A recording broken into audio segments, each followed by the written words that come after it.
Truthfully, what happens is, as children grow up, we start to educate them progressively from the waist up. And then we focus on their heads and slightly to one side. I think in the old days, you were better off. Because nowadays, they're all specialists. Everyone's becoming better and better. And less and less. And eventually someone's going to be superb. Like nothing.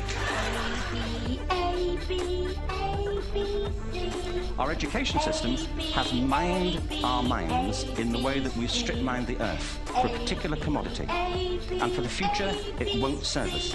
We have to rethink the fundamental principles on which we're educating our children.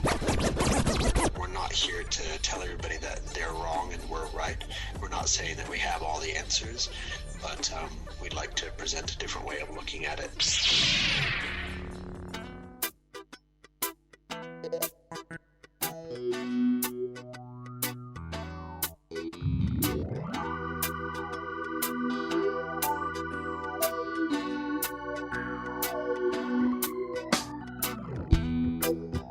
Hello listeners, well it's finally happened. We have reached episode 50 of our China Jeducation series based around all topics concerning educational content.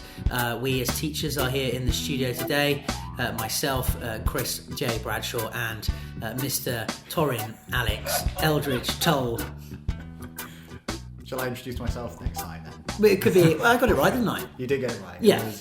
It's a real... It's Alexander, but I'm not Torin Alexander Eldridge Toll. You got to make sure, pinky up, a little bit of a posh accent. Torin Alexander Eldridge Toll is in the house, or shall I say the studio with us today. And, well, it's thank you for joining us on our 50th. The researchers said we should cap this series of Why You're So Ignorant off with the last final few questions splurry. So thanks for coming in again. Thank you very much for having me. And you've enjoyed, I suppose, doing the podcast as you have listening to the other podcasts that we have. Of course, we have the China Jedi show and tour and talk. Next Generation, of course, this is the education-based Jeducation one. But I know you have been fluttering around listening to some of the stuff, haven't you, since you've been in China? Absolutely, yeah. So there was the one you told me about, the main one you recommended. What was the one you recommended to me before? The technology one, that was it. It took me a while to remember the name. Yeah, yes, technology one. Integrating technology into the classroom. Certainly interesting. I'm sort of an avid user of using tech in the classroom. A lot of smartboard, jumping back and forth between lots of different platforms. And yeah, it's just interesting to know all the different things that are out there. And all the things that are coming out all the time, isn't it? Left, right and centre from every hole possible. And so let's move into this then, this final, well, not final as in it's the end of the China Jeducation series, but the end certainly of this Why You Are So Ignorant series. And basically, listeners, if you haven't listened to any of the recent pods, Alex and I, or the Tull and I, as I say, have been doing these questions from the gapminder.org website, isn't that right, Alex? Yeah. And which are framed around misconceptions and basically misconceptions which lead to us really being a lot more ignorant than we think we are in today's information age, where answers to our questions are on our fingertips, but are they necessarily the correct answers? So, yes. You want to say something there?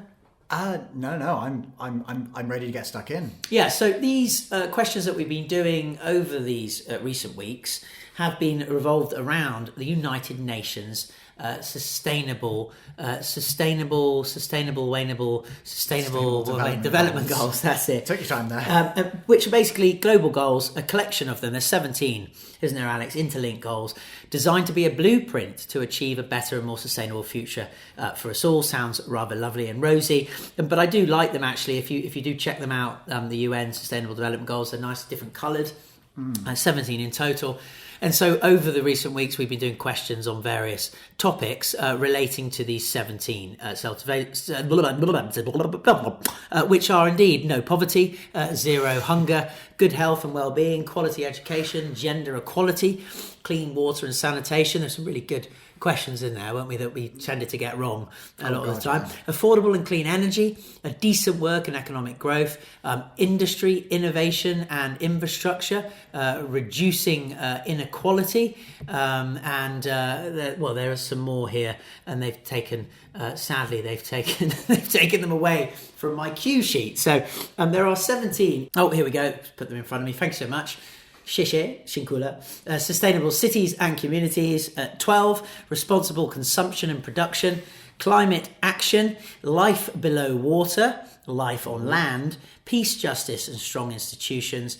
And finally, on the 17th one, it's around partnerships for the goals. So we have a few more questions that our researchers wanted to use to wrap up what we've been doing, and they come from these 17 different areas. And so let's get stuck in, shall we, Mr. Top? Yep. I'm really ready to roll. So these questions are sort of mix and match out of the others. They're mix and match, randomised picks. To display our ignorance even more. So here we go. Question number 1 is this. Of all energy used in the world, how much comes from natural gas, coal and oil? Of all energy used in the world, how much comes from natural gas, coal and oil? Listeners, again, please play along with us. I don't think I said that. This is quite of an interactive pod to show also how ignorant you are, or non-ignorant, and to really get those misconceptions out on the table and discuss them. Now, Alex, you have 3 answers to choose from, and the listeners too, of how much energy is used in the world that comes from gas, coal and oil. Is it 42%, 62%, or is 82% of all energy coming from gas, coal and oil? What do you think? So it was 42%, 50... 42, 62, 82. 42, 62, 82. I reckon it's got to be 42. But I reckon it's... How much development do you think has been put towards clean energy, though? That's the counter. Because those aren't the most cleanest of energy sources. Those aren't clean energy sources. Those are ones that we know that contribute towards fossil fuels and... Yeah, so the other side would be then probably clean, renewable energies, right? Yeah, that's my assumption at least. So I reckon it's got to be. I don't think there's much progress that has been made towards renewable energy. So I reckon maybe the middle one, 62. Okay, 62. Let's go with that. I think this is really difficult. Actually, I'm going to go with 82. Oh, but there's nuclear as well in the list. So nuclear would be also included. I know it's not as common nowadays. There are still some. Well, it's the best we got at the moment, so they tell us, don't they? So they tell us. Nuclear, they're popping up everywhere. The Simpsons. So let's go to see if Mr. Burns is really burning a lot out here. 82%, 62, 42. Alex has gone 60. Let's try. And Alex, you are wrong. It's 82%. I'm right again. That much? Yeah. So many wrongly believe, 65% by the way, like you were wrong. Many wrongly believe that fossil fuels are no longer the dominant energy sources. You hear a lot about clean energy solutions, and it gives the impression that they're already replacing the old dirty ones. But nope. Oh, wait. So, because they said natural gas, coal, and what was the other? Oil. And oil. Gas, coal, and oil. Well, those aren't. Maybe I've misunderstood. Here. Well, not for the first time. No, this is not the first time, and it's definitely not the last time. I'm gonna make this very clear. So wait. 82% of the world's energy comes from that. Yeah, it says here the three fossil fuels, coal, oil, and natural gas, are mainly burnt by rich people and rich countries. And despite all the talk, so far only a few high-income countries have cut their fossil fuel, and only by a fraction. To summarise, the required switch to clean energy has not really started. I think that's the misconception that this question revolves around. Okay, so 82% of energy still comes from those three fossil fuels. And funny enough, I guess that's a good that a lot of people are aware of how high the number is. I guess in a weird way, the misconception is it's just we've not been progressing as much as we should. I mean, also, funny enough, what we talked about earlier, it's easy to assume that the remaining 18% comes from modern clean energy sources, but that's not the case. Almost 10% comes from burning plants, wood, charcoal and waste, which produces smoke that adds to the CO2 in the atmosphere until new plants have grown, while nuclear adds 5% and water and wind solar only contribute around 2 to 3%. That's really interesting, actually. I didn't really know that. I mean, I know I got the right answer, but I was just playing the devil's advocate. 86% of the world's energy comes from those three fossil fuels, coal, oil and natural gas. So we've got a long way to go with that, haven't we, dear Mr. Eldridge Toll? The more I think about it, it makes me just sad to think about. But yeah, I guess it is what it is. 2 to 3% of clean energy. It is what it is. I can't stand that line. I say it sometimes. It is what it is. But yes, it is what it is. And now question number 2 is coming. Doing more to do it. Anyway, yes. we should. Yes, we should. And my gosh, I did actually think it would be a little bit better than that, but clearly it's not. Right, question number 2. There you go. Anyone in the renewable energies industry, you've got a big slice of the pizza to get a hold of in our lifetimes, which can be seen as a good thing. Question 2, Alex. In 1990, so 30 years ago, around 58% of the world's population lived in low-income countries. What is the share today? In 1990, 58% of the world's population lived in low-income countries. What is the share today? Is it 9%, 37%, or 61% of the world's population that live in low-income countries? Remember, it was 58% 30 years ago. What are you thinking? We've done this question. That's you're not meant to tell the listeners.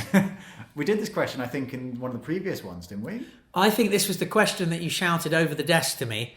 And I said, that's interesting. Where did you get these questions from? And you went, was this the question? Gapminder.org. And I went, that's good. That could be a good podcast. I better talk to the researchers. And they liked it. And we go with it. And now we're finishing it. So, you know the answer. 9%, 37% or 61% are now living in 2020, about to go into 2021, in lower income situations. Say the numbers again. Sorry. 9%, 37% or 61%. It was 58% 30 years ago.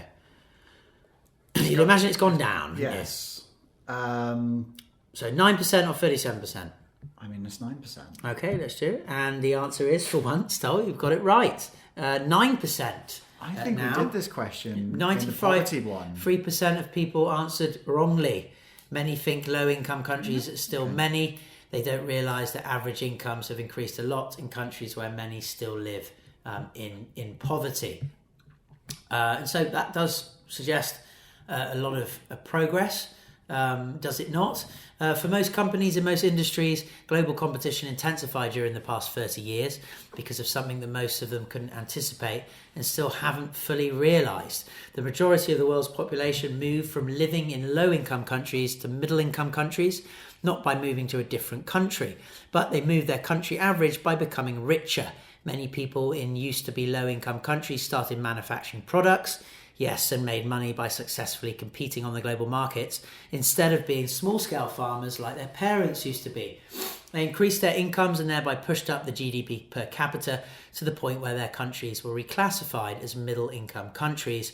And it wasn't just China, it happened in many big countries like India, Nigeria, Colombia, Indonesia, Brazil, and Bangladesh. Wow. Yeah. I mean, it's great to know there is progress that has been made, but obviously, again, the pitch is not perfect yet. I mean, average incomes hide inequalities, it says here. The income differences are wider than ever before in most of these countries, which is visible when looking at the income distribution. I mean, you see that here even in China. You see a wide range.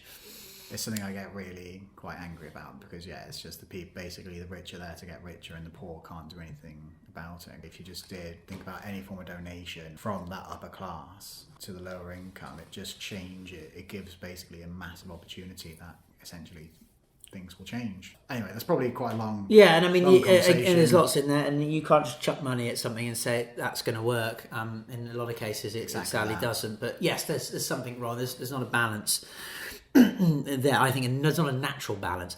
Right, question number 3. Let's get going on this one. How much of the world's economy comes from agriculture, forestry, and fishing? How much of our world's economy comes from agriculture forestry and fishing, and dare I say it, from the land? Yeah, this is an interesting question. I've never thought about it. Absolutely not. I'm trying to think. I'm trying to sort of separate myself because I'm sort of forcing myself to think about exports and imports between countries, and obviously that's going to be quite high numbers. Obviously because of climate. What are the percentages? Yeah, I should give the answer, shouldn't I? Well, is it 4% of the world's economy, 24%, or 44% of the world's economy comes from agriculture, farming, using our land to grow things, forestry, I guess cutting down forests, right? Yeah. Using wood and things like this, and fishing. Yes. What do you reckon? I've got no idea. I'm not. I'm okay. I mean, we use a lot of our... I'm going to think about this quite logically because it says the world's economy. What's the biggest thing to do with economy? What's the biggest thing? What is the biggest contributor towards economies to the economy? Do you think? Well, money. Yes. But money, not money for natural goods, though. I would say that's maybe what from I'm the thinking. land. That's what I'm thinking. It's going to be less from the land. So I guess more tertiary type, like services, secondary, like products. Remember business studies. That's it. Yeah. Primary back to secondary school now. It's got to be, there'll be services, and then also electronics, cars, etc. There'll be massive things, and obviously they cost a lot of money. Machinery, I reckon I could see it being 24, but in a weird way, I think now that I've thought about it a bit, I would say it'd be somewhere between 24 and 4. But obviously that's not one of the answers. Down the lower, so a quarter of our economy or less. I mean, this is of the land. I mean, we do seem to rape and pillage our beautiful Mother Earth for the pursuit of profit and pointless products as well that break after a few seconds. And anyone who lives where we do knows exactly about that. For the pursuit of, I guess, capitalism, right, and monetary gain. And so I'd like to think it's probably quite a lot. I'm going to go with 24%. Shall we do that? Yeah. All right, then. Shoot, then, on 24% of the world's economy. It's wrong. No surprise there, as we are so ignorant. 84%, like us, got that wrong, apparently, listeners. I don't know if you were the same as Alex and I. Many people mistakenly believe that agriculture, forestry and fishing make up more than a fifth of the global economy. When you buy a product, it's 4%, by the way. I was going to say, you're going to say the answer at some point. When you buy a product, just a tiny fraction of the price goes to the producers of the raw ingredients and raw materials.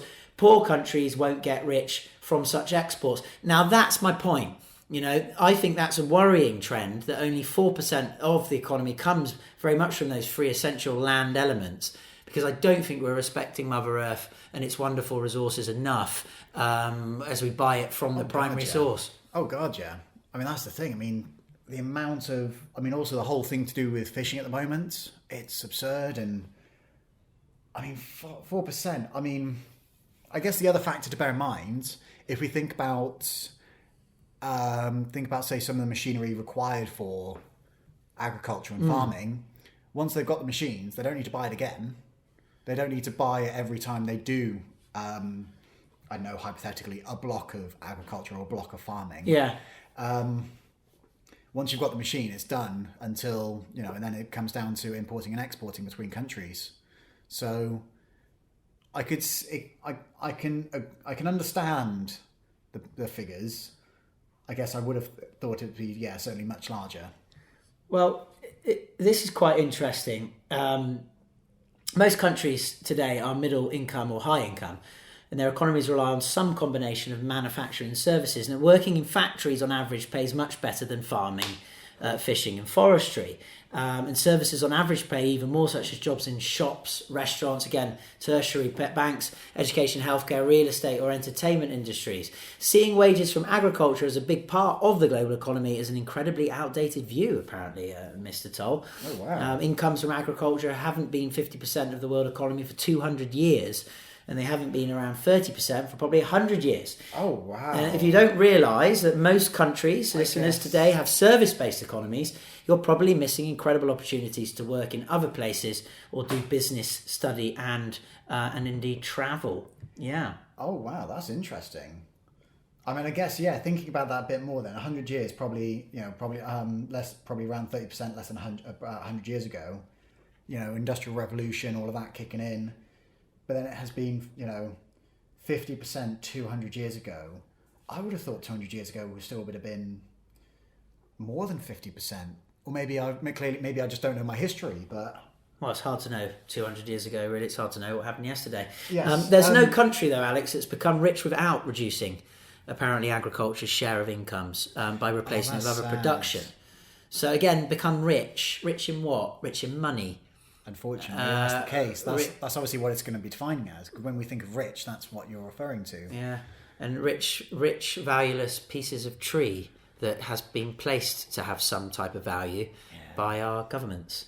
Right, I think we should move on. Yeah, so question 4, buddy.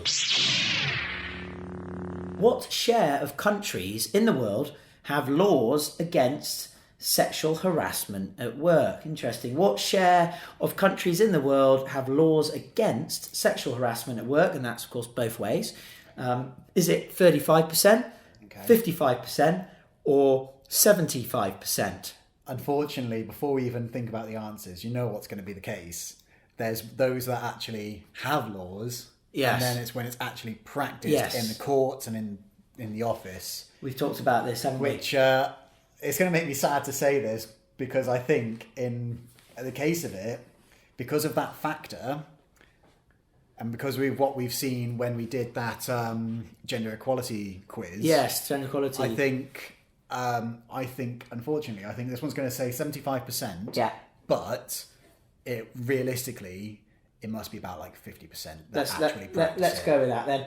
75%, listeners, we believe, of countries have laws against sexual harassment at work, whether or not they follow them, of course. So let's see. It is correct. Well done, Alex. You have understood the fudginess of this Gapminder project. United Nations, we are on to your fudginess. But 92%, we're only the 8% minority, got that wrong, Alex, and that's an interesting one as well. They think that laws are missing, while in reality the problem is often that existing laws are not enforced, and that is the point you've just said.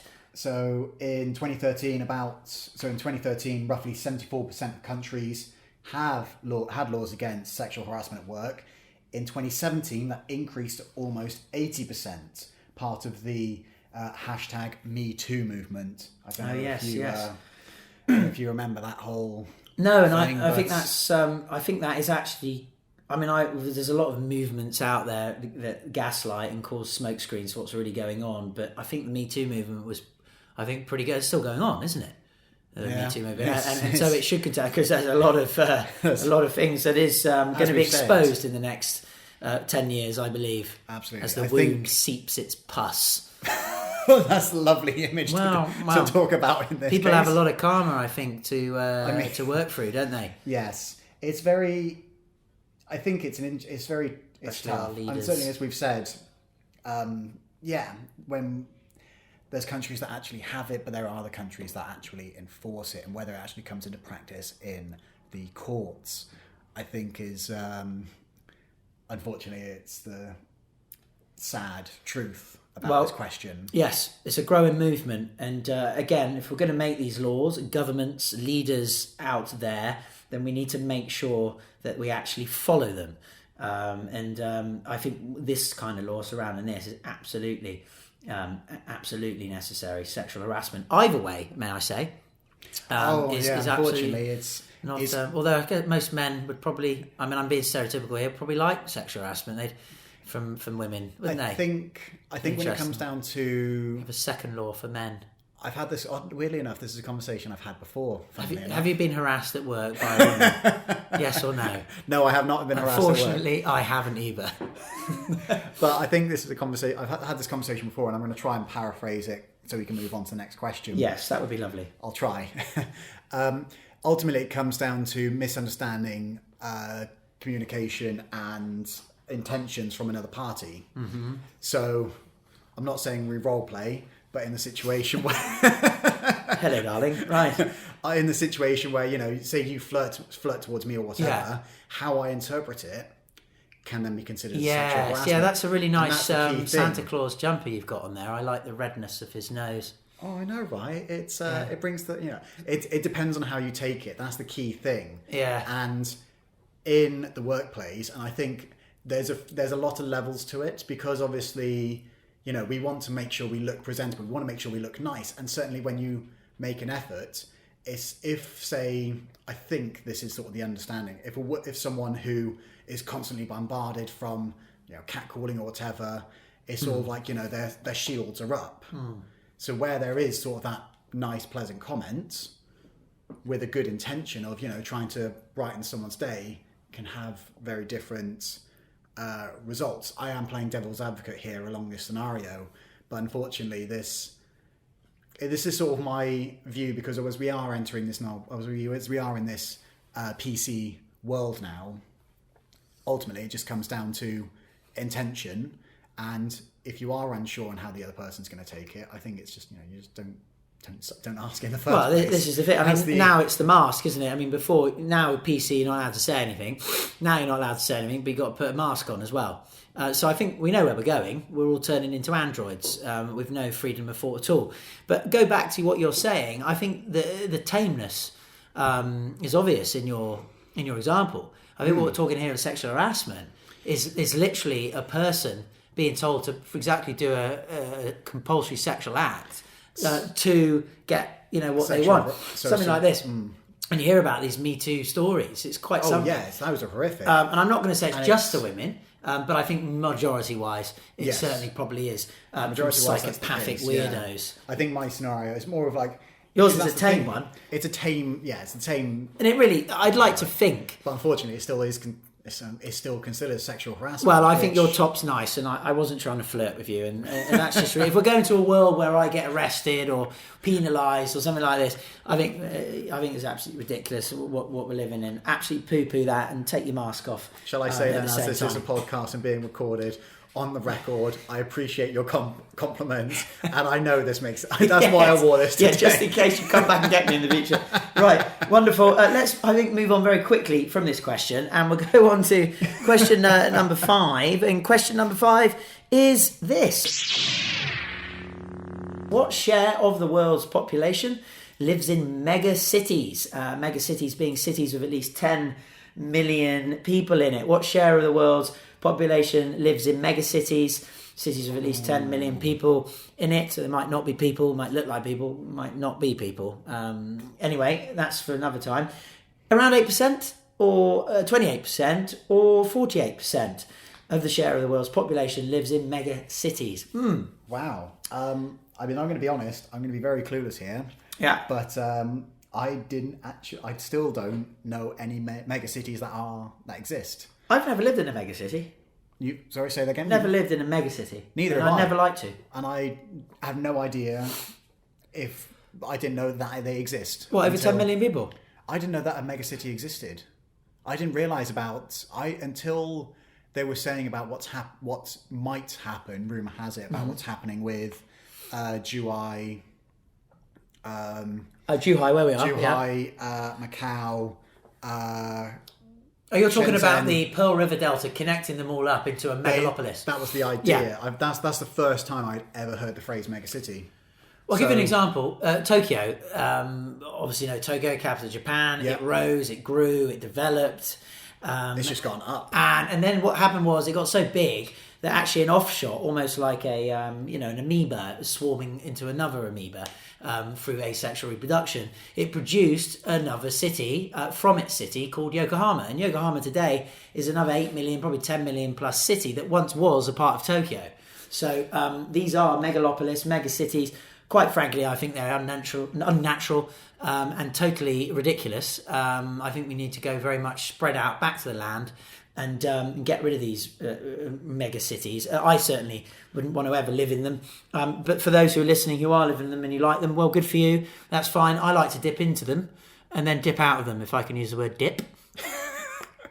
Yep. I dip a trip and then trip out of the dip and go back to my farmyard in the southwest of England with my tractors. Oh, jeez, I've not Cows. heard that accent in a while. Yeah, that one I might not read, I might not write. No, That don't really matter, you know. I grew up in that area as well. I come from the southwest country and I can drive a tractor. There you go. It used to be the King's English, that type of accent, listeners, wherever you are in the world. And we are moving on. What do you think? 8%, 28%, or 40%? I'm going 48%. I think the world's gone mad. People are clinging to this notion of we go to a city to earn more money so I can buy more things, but I still want more things and I still live in a small little box with loads of smog and pollution, and the only thing I can possibly find which is healthy is maybe a green shake on the corner of the street before I go to work 24/7 hours a day and feel like a rat going around in one of those twiddly wings. Okay, I'm going on. What do you think? I would say maybe 8%, maybe 28. I'm going 48. Okay, Alex going 8. We are polarised here, much like the current political scenarios in America. Yeah. And I'm wrong. Alex is right. 8%. That is amazing. Well, I think I've showed my complete ignorance there, listeners, although you probably realise that already, listening to all the podcasts I've done. The one who knew nothing. The one who knew nothing got it right. Right, go on then. Wow us, Mr. Top. Wow us. Okay, I mean, so 77% apparently got that wrong. Less than 8% of the world's population live in mega cities. It doesn't matter what country you live in.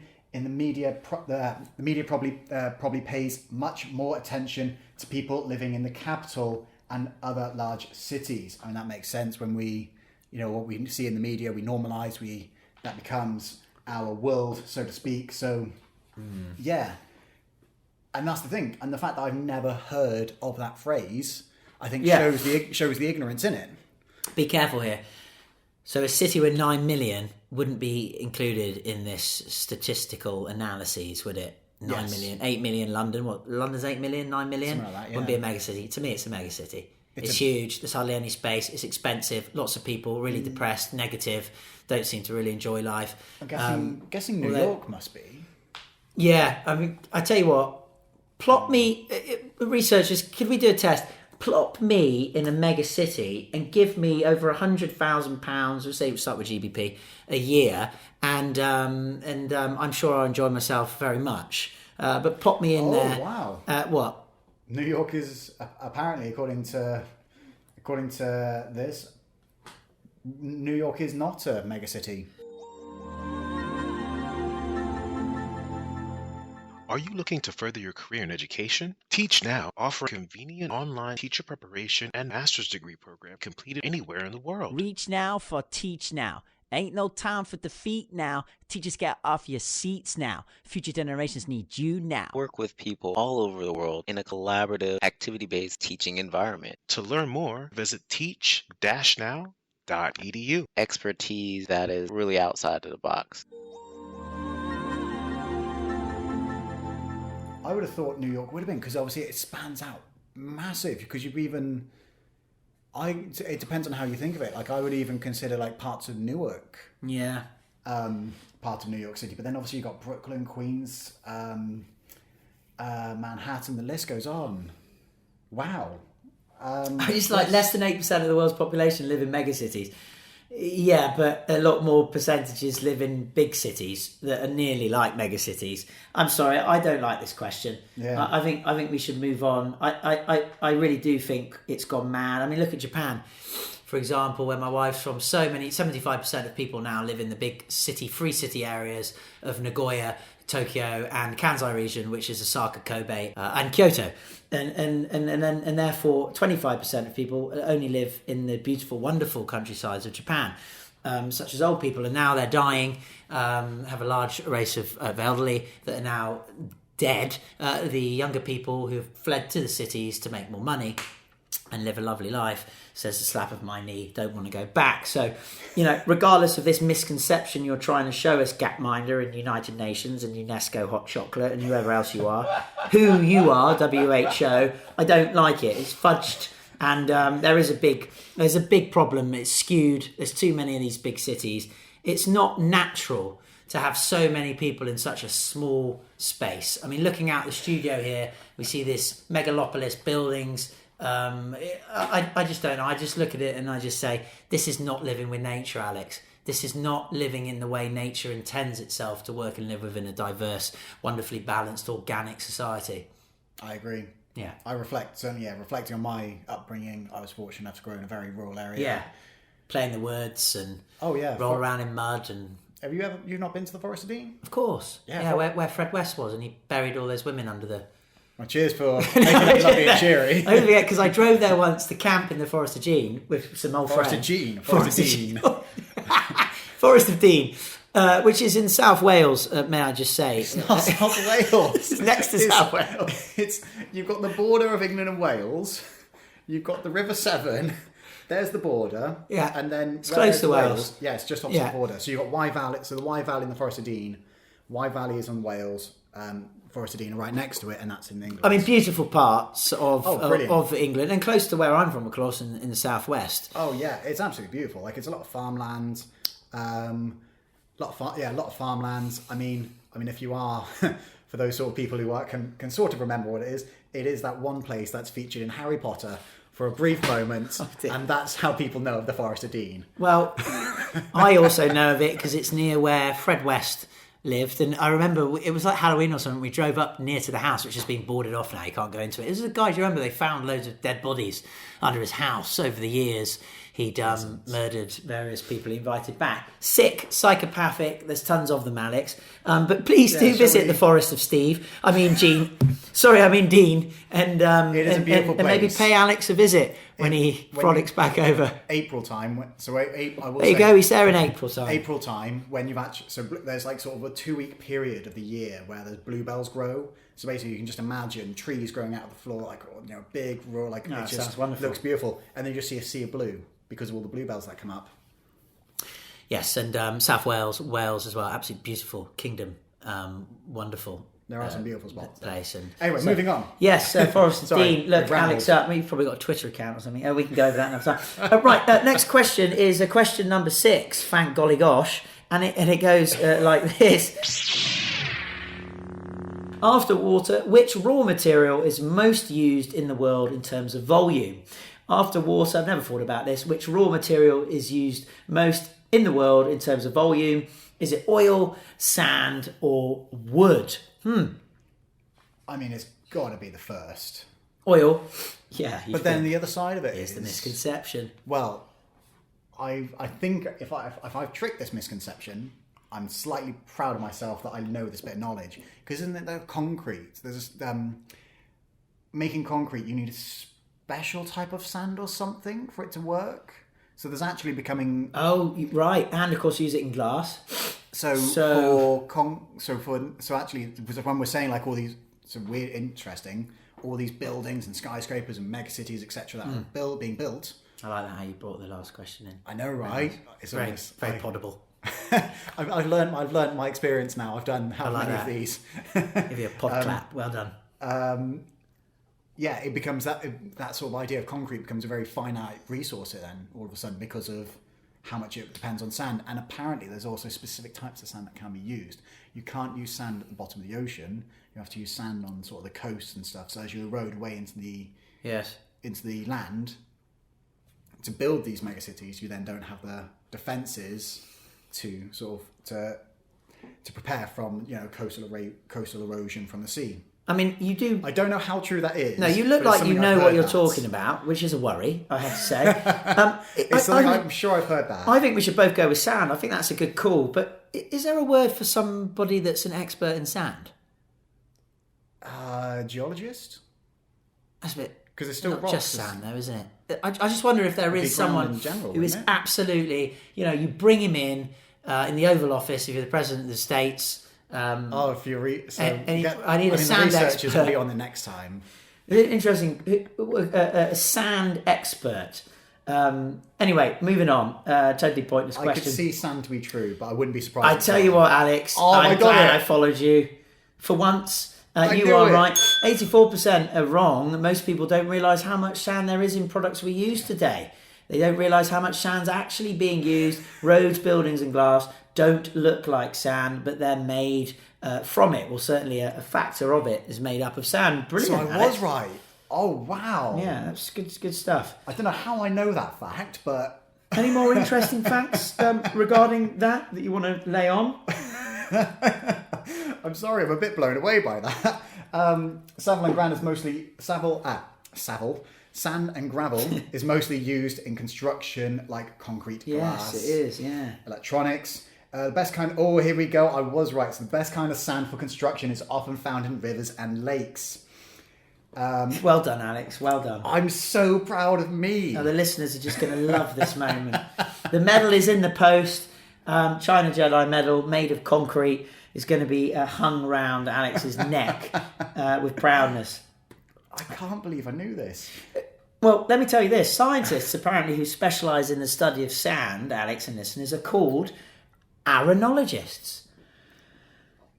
Or arenologists. Arenologists. I'd say arenologists. You're probably familiar with a similar word, arena. Long ago, apparently, in Greek sports, arenas were covered with sand.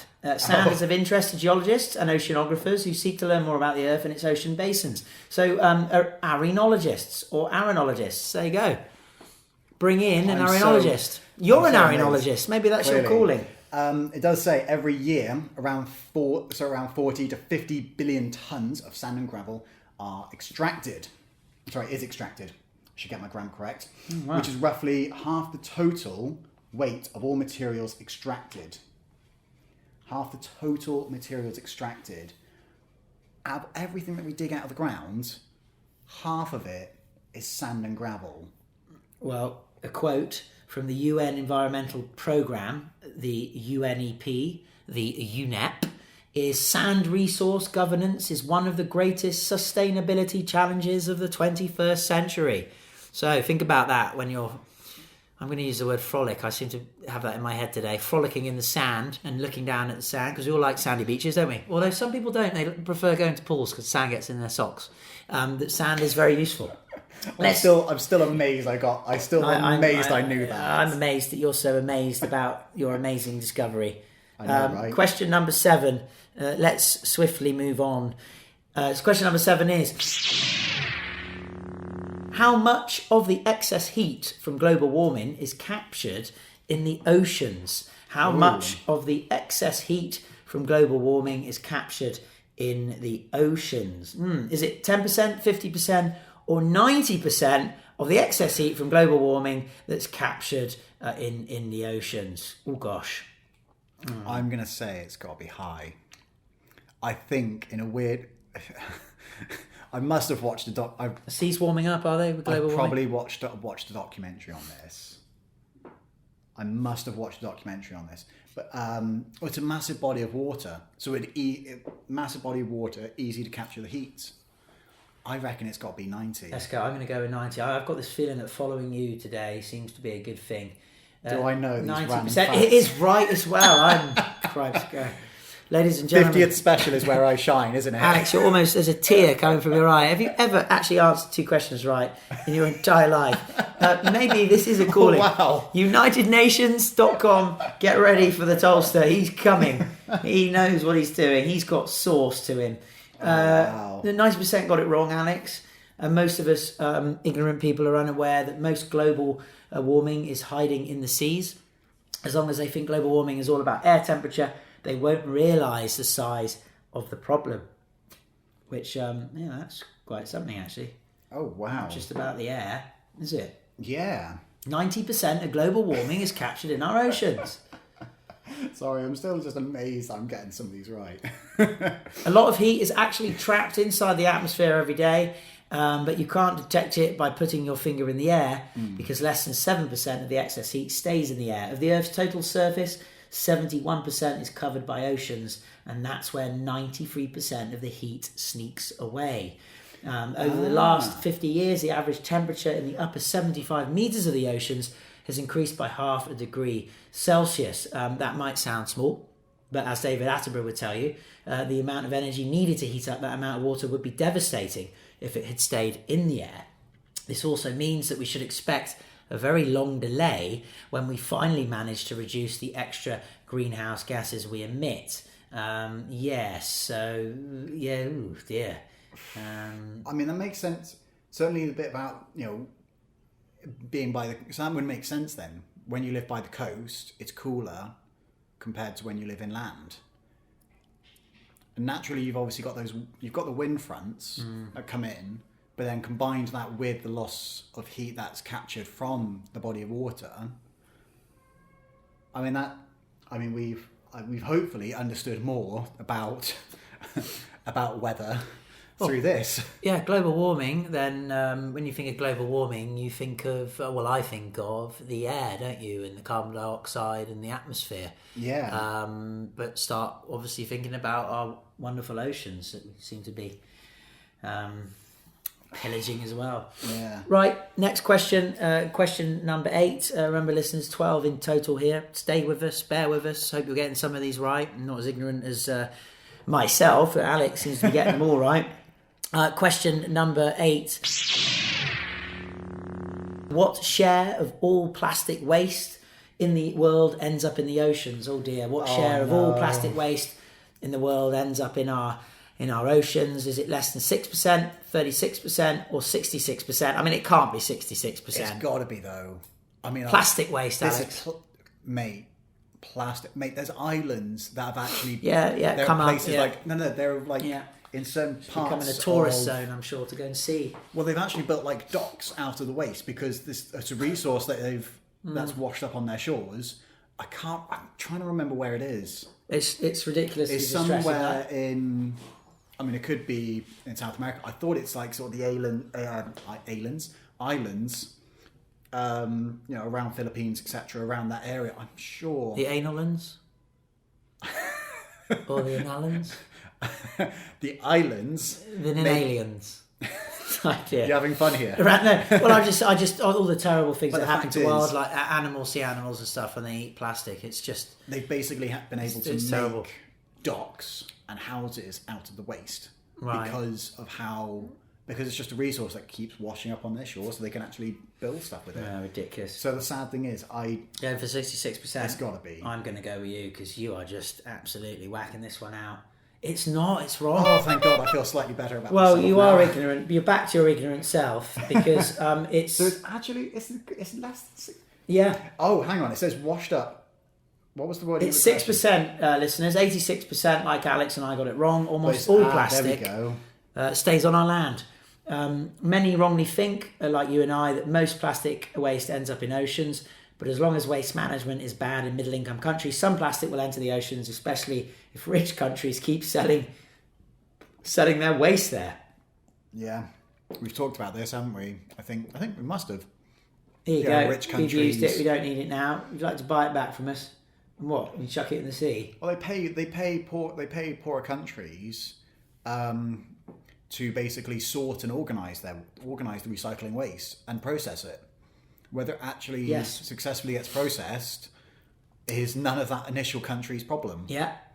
Well, in fact, the problem is then that more than 2 billion people live in communities with no waste management at all, and some of these are along rivers and coastlines. Many of them have almost no plastic waste, but for those who do and also live close to a coast or river, there is nothing to prevent their plastic waste from ending up in the ocean. When rich countries, such as the US, sell their plastic garbage to middle-income countries, some of it ends up in the ocean because these countries aren't able to handle all their waste in an environmentally friendly way. Every day, a lot of poor people, young and old, are working hard to separate out plastic by hand from garbage piles because they sometimes can get a little money from recycling it. They're stopping tons of plastic from reaching the oceans. They deserve proper employment, indeed, better pay and job security. And with the right actions, a huge reduction in plastic waste generation can be made in the coming decades. But even with that, if the share that reaches the oceans is reduced to just a fraction of a percent, it still means large amounts of that plastic will keep accumulating year by year, and people will probably believe that no improvement has happened. That's why they say here it's important to gather data to track this kind of visible problem. We need real measurements, globally and locally. It's crazy. Plastic. I'm sure I've spoken to you about since moving to China. Plastic, fantastic. Plastic. It really is. I mean, I went. You choose your fruit and veg, whatever it may be. You have to then give it to someone to weigh. And I thought I'd be clever and not put any of it in a bag, and hopefully they'd stick it on there. Yeah. Nope, they all just put it. Luckily, they sort of used a couple of less bags because I gave it to them all loose, and they just put a couple of stickers on it. It's not just China. It's It's gone everywhere. mad. And the thing is, big supermarkets. I think about when I went to Sainsbury's back home. It's convenient. It's a big supermarket with everything in there you need. Naturally, you're going to go there, but that's the problem because you're going to be able to buy your fruit, your veg, your pasta, your dry goods, except all those things that don't actually require plastic wrapping. It's all plastic wrapped. You have to go to. There was one. It's wrapped, but it's fresh.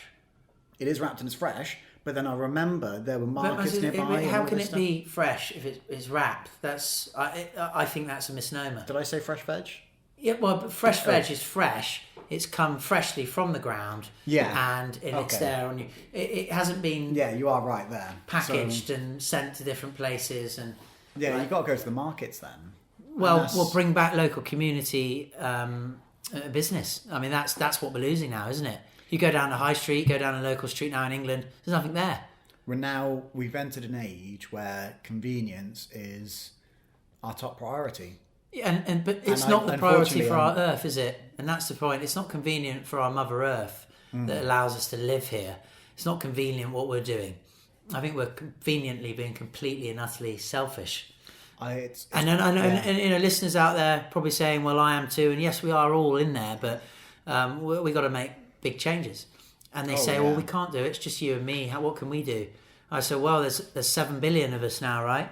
I mean, if we stop buying Coca-Cola, if we stop going to Sainsbury's, that says something. We will bring these big profiteering, capitalistic, globalistic companies down to our level. Oh my gosh, this is getting rather revolutionary here. Calm down, Chris. It must be the Christmas spirit. You're not wrong though. I do think if you think about sort of those places, some of those green waste, the zero waste markets where you can buy. Certainly, I remember a couple of them in the UK in my old city. Where it's just a big bag of rice, big bag of pasta, all the different types of pasta, chia seeds, all these different things, nuts. Quite frankly, if they just had a section like that in a massive supermarket, convenience is solved.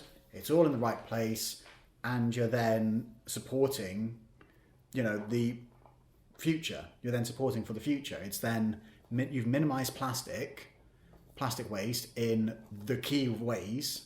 I mean, that's the thing. Fruit, veg.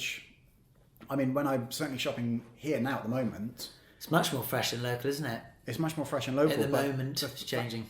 But the fact is, I don't know where to go to get things that aren't plastic covered. So at the moment, I'm buying everything that I buy is wrapped in plastic. Even my fruit and veg.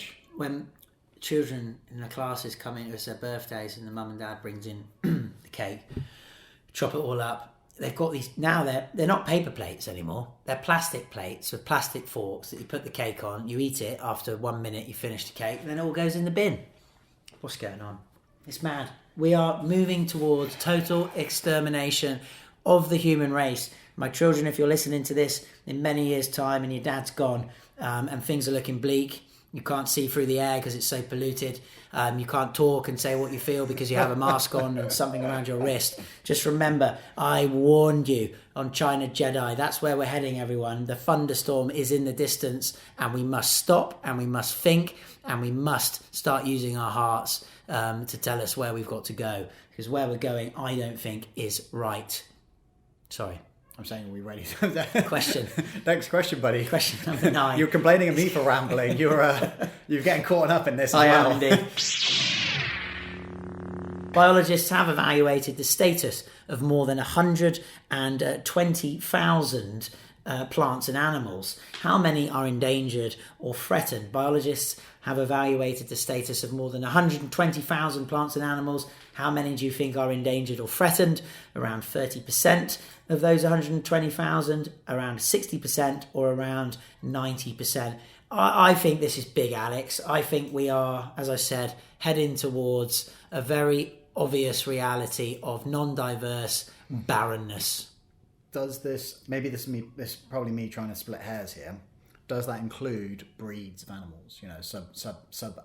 subcategories within animals, because I'm not saying, Or like homogenized, genetically modified ones. I mean, yeah, unfortunately. I mean, that's the thing, because that's something I'm just also wondering, because where we think, think about dogs, obviously we've bred them to meet our various needs over the years, etc. Does that then include, would we say like, okay, because we've bred all these animals for all these different purposes, there's only 100 left that we've bred to come this way, they're then endangered. Maybe I'm playing devil's advocate here. I mean, 90% seems insane. That does seem insane, doesn't it? I'm going to go with 60. It's probably going to be 30. It's probably going to say, everything's fine. You're an idiot, Chris. No. It's not as bad as you think. But you say that, though, 30% still not good. Because you're saying 30% of 120,000. We are then saying that 36,000 species of plants and animals. I hope I've done that maths right. So it's all bad, isn't it? Well, that's fine. Researchers have put their thumb down, but never mind. They always do that to me. 30, 60 or 90. Come on. I'm going to go 90. Bring back our animals and plants. Alex? I'm going to say 30. All but then right, I'm just. all right, but then I fine. know. Let's go with 30. It's going to be. You're right. The misconceptions abound. Well, it's the sort of like, as we've said, The police are coming in. They're arresting me. Putting my hand behind my back. I'm bad for society. I'm very bad. Fake news. I'm all about fake news. Lamestream, take him out of the studio. The researchers are telling me to calm down. I am calm. It's festive spirit. You are right. 62% of people, like myself, Alex, answered wrongly. Most people exaggerate how many species are threatened. David Attenborough, you don't know what you're talking about. I actually do think he does know what he's talking about. Gapminder. They're missing the gap. As they think most of nature is threatened, they may lose hope and fail to take the right actions to save it. I'm not going to lose hope. I wonder. It's hopeless, though, if people are saying really... Well, like you said, 30% of 120,000 is about 40... Yeah. 36,000 species. That's just ridiculous in itself, isn't it? Even imagine 1,000 species, how many of that... If we put them all in the studio now, and we have Ace Ventura, all these animals in here, you're gone. You're endangered. You're dead. 36... I mean, it just doesn't make me happy. It does say 62% of people got that wrong, so I think it might maybe... I don't think this is quite a question that sort of hovers around the ignorance. Because I know what you were saying, you were saying, David Attenborough. I think, David Attenborough, obviously, we know the legend. He is absolutely right. But the thing is, where I think... This is the thing that I think a lot of, someone like David Attenborough, certainly his big message is, he is saying the world is screwed the way we're going. So it's easy to think, yes, 90% of species are screwed, including humanity. But then obviously it's sort of actually trying to take a step back and actually think, well, hang on, we're not saying endangered in the next 100 years, we're saying endangered now. But then 30% is just ridiculous. I like this bit. Sorry, on the website, gapminder.org, it says, we have no intention, they say, of trivialising the fact that 1/3 of nature is at risk already. But most people thought the situation was even worse, and we believe that may cause resignation. The only resignation should be coming from our world leaders, people in government who are not given an F about any of this situation with their policies. They're in for 3 or 5 years. They need to show that their progress is going up with a little chart with an X and Y axis. This is important. This is bad. You might say you're not trivialising it, but people like myself, who might be a bit over the top in terms of our actual numbers of this, and again, who knows where these facts come from, are not giving up hope. We are just suggesting that the people in charge are hopeless and should fuck off. We hope, and I'm not apologising, we hope this fact helps them realise that there's still a lot we can and should do to reverse the trend towards mass extinction. It's not too late, which many do seem to believe. No, it's not too late, but we all do need to stop being too busy and caught up in our own hamster wheels. Yeah. And I think in all of our lives, how many people say, I'm just too busy? Well, you're too busy to say you're too busy, so you can't be that busy. Yeah. Yeah. Spot on there. Right, next question. Question 10. What share of the world's population are refugees, Alex? What share of the world population are refugees? 0.4%, 4.4%, or 14.4%. We're not refugees, are we? I mean, we have left our homeland. It's got to be small. But certainly under not certain terrible circumstances as refugees are. 0.4% then? It's got to be tiny. But the thing is, yeah, it's got to be tiny because, it's got 0.4%. I don't know why I'm overanalyzing it. And how about all the people that leave a war-torn country or somewhere where, they're not allowed to live a free, loving life and they die and they don't get accounted for? How about all those as well? So we know this. I think this is going to be that sort of pretty picture.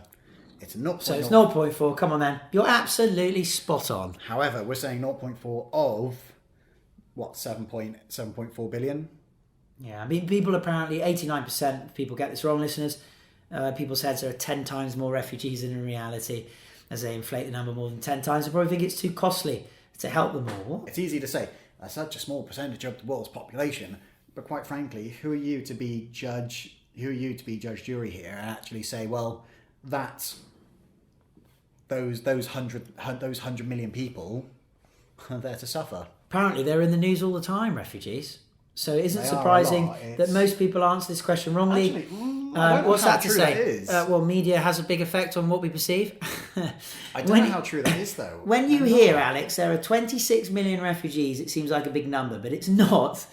It's not. 26 million is not big. If you divide it by the total world population of 7.7 billion, then it's less than half of 1%. No, 26 million people that can't live where they're born is a big thing. That's what I said. Let's not trivialise this, Gapminder. I'm sorry. You can paint... Okay, what is it they say? They're not painting... This is the thing. Because, quite frankly, how else are you going to ask this question? Even if you were to change the wording of the question to... This is also us coming from an educated perspective now. If we change the question to, out of the population of 7.7 billion, what figure is an accurate number? Mm-hmm. And if they changed it to 26 million, 2.6 million, and 0.26 million, for example, a lot of people will think it's the smallest. Whereas actually, if they changed it that way, then that will be where the ignorance comes in. But quite frankly, it's them. I hope I've explained that correctly. I just had the analogy of, they say you can't dress up shit. You can't make shit look beautiful, but you can put glitter on it. You can put That's glitter kind on of it. what they do with their questions. It's because they're using percentages, and it's understandable because percentages. I'm coming from a math teacher here. Mm-hmm. Percentages are obviously a way that we all communicate. We see percentages in a day-to-day lives. Yeah. So it's something that we can relate to. But when we say 0.4%, we're forgetting that how big the 26 million big service, the actual bowl is. We don't know how. We're actually forgetting it's 7.7 billion people are in this 100%. Yeah. 0.4% is. By the way, these are just refugees as well. I mean, there's people living terrible things, terrible lives compared to what we're living that don't come under the name refugee. I know, right? Let's move on. Yeah, sorry, it's a bit of a dark question. Yeah, next question, question number 11 here. The governments of high-income countries get how much of their revenue from customs and import duties? The governments of high-income countries get how much of their revenues from customs and import duties?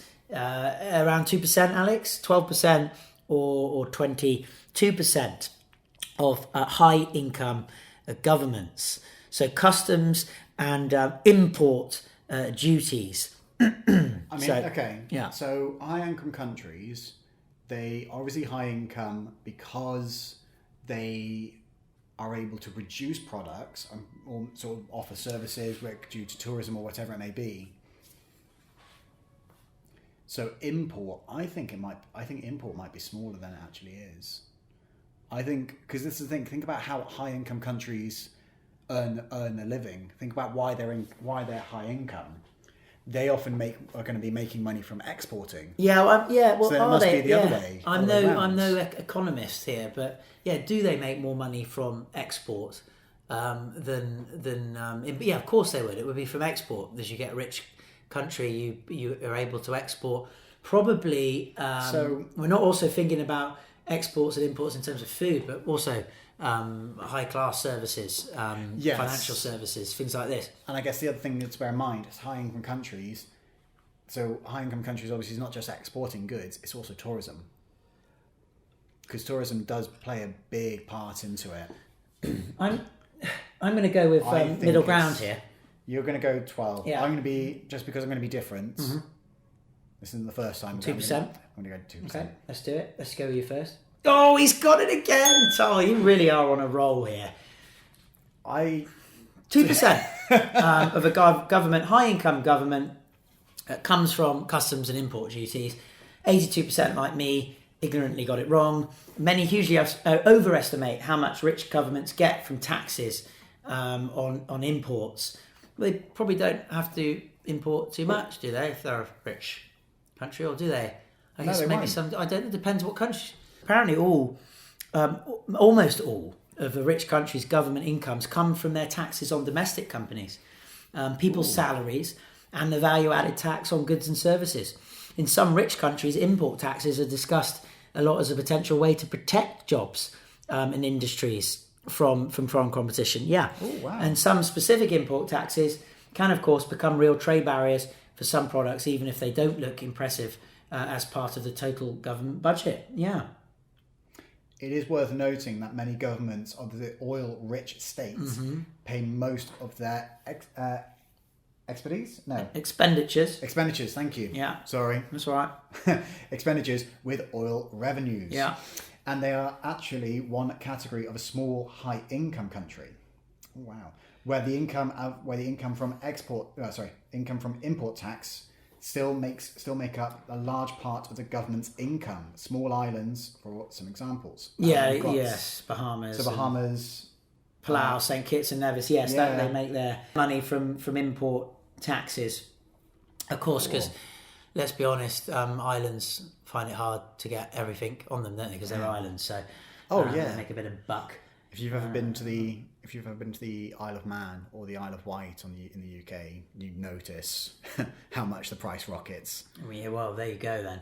I think I go to visit my grandparents on the island. Go visit my gran on the Isle of Wight, and that's an island south of the mainland in the UK.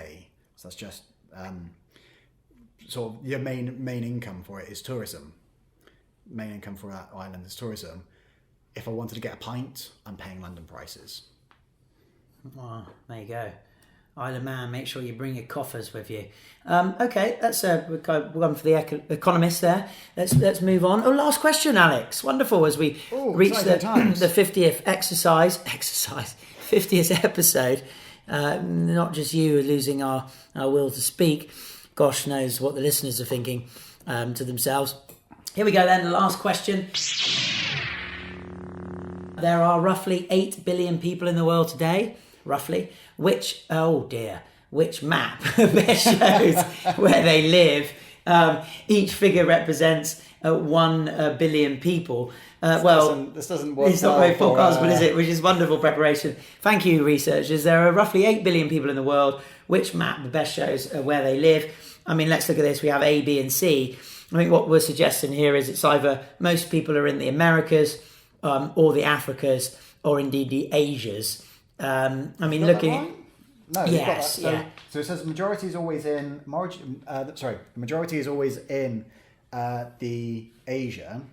Yeah, Asia defined by red. Asia and Australasia.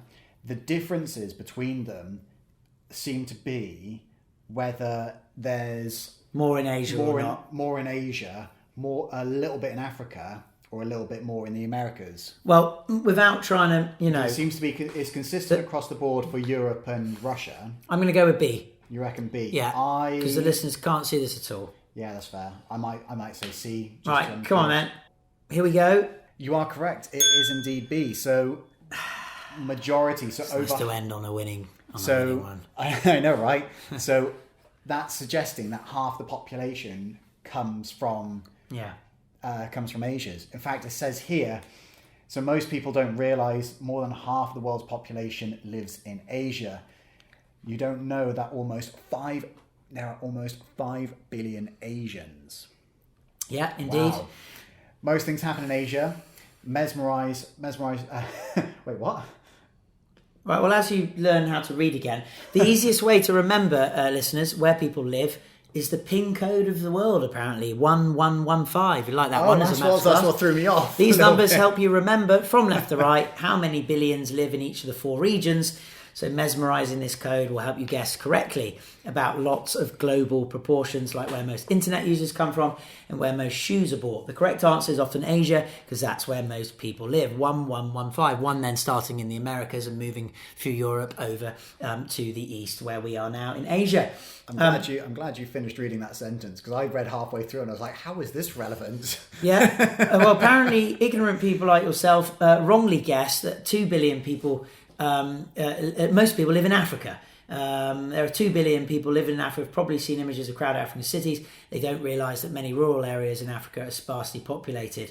Those who think the Americas have 2 billion people probably watch lots of media from the US, a country that is talked a lot about, but with a population that's only 4.3% of the world population. So, that's really interesting. The PIN code, it says, will change in the future as population sizes are shifting. In 2025, Alex, they predict, Gapminder predict, that you will have to learn the new PIN code, 1125, as Africa's population will exceed 1.5 billion, which they round to 2 billion on their map that no one can see except us. Podcast professionals, as always, I hope you've enjoyed this 50th episode. Thank you for celebrating it with us, and of course all the listeners listening. And we'll be back again, and who knows, Alex, Sandra, Eldridge, Torin, Tull, oh dear, maybe with us again, depending on... I don't know about after that, but well, okay. Depending on... Thank you very much for having me. Yes, exactly, depending on if the listeners like you or not. This is it. As always, this is China Jedi, people.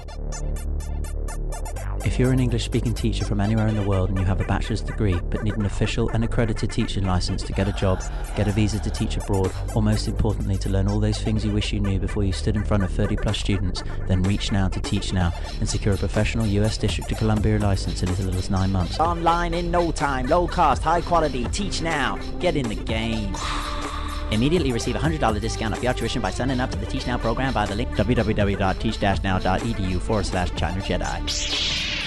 May the smile be with you.